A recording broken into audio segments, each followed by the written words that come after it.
a stellar opening quarter for the Colts that set the tone in Sunday's rematch against the Texans. The first drive for the offense went 81 yards in 10 plays, chewed up more than 5.5 minutes. Jonathan Taylor's touchdown run got the scoring started. The defense was doing its part as well after so many sluggish first halves this season. A couple of sacks in the first quarter. DeForest Buckner forced the ball loose on this one.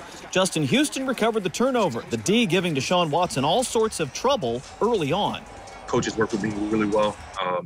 We had a good game plan coming in on how we're going to use me today. Third down, some key situations. Everybody was just really, the communication was, perfect, from player to coach to the top to bottom.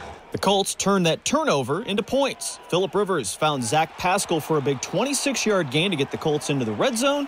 Then it would be Rivers to Pascal for the touchdown. A quick 14-0 advantage for Indy. Each rep, each day that builds, you build more and more comfort together, all of us. And that was obviously huge. That was obviously a huge play after getting backed up there. That was a big-time drive. Everybody contributed. The middle part of the game was a grind. Houston was able to chip away at that margin all along. By the middle of the fourth quarter, they had come back to tie it up. Watson to Kiki QT over the middle and into the end zone. With the kick, the game was tied at 20. Play of the day came with just over 2 minutes left. Rivers over the middle. T.Y. Hilton was wide open among 3 defenders. Biggest gain of the game, moved the ball to the 3-yard line. There was a little communication with the backside safety at 50 early, kind of alerting 50, I guess, that T.Y. was the number 3 receiver. And I did feel like pre-snap they were going to 2.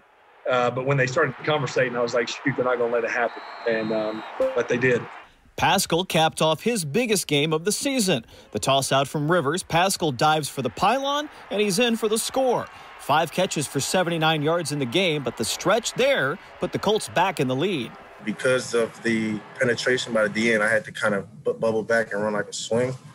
And he threw it to me. So, he threw it to me, and I knew it was just going to be one-on-one for the end zone, and I knew that we needed a touchdown. Then see if this sounds familiar. The Colts defense had to make a play to secure the win. Watson to QT looks headed to the goal line, but Darius Leonard comes from behind and punches the ball loose. Bobby Okereke eventually ends up on it in the end zone, and in a blink, the Colts pick up their 10th win of the season. No less thrilling than a couple weeks ago. One more point for the Colts this time in the 27-20 win. Just letting you know that, we're going to fight to the finish. That's one thing, I told back when we got blew out against Tennessee. No matter what, we're going to fight to the finish and then just go back to practicing. Every last series in practice, we always talk about, finish practice. Then if you finish practice, you finish the game.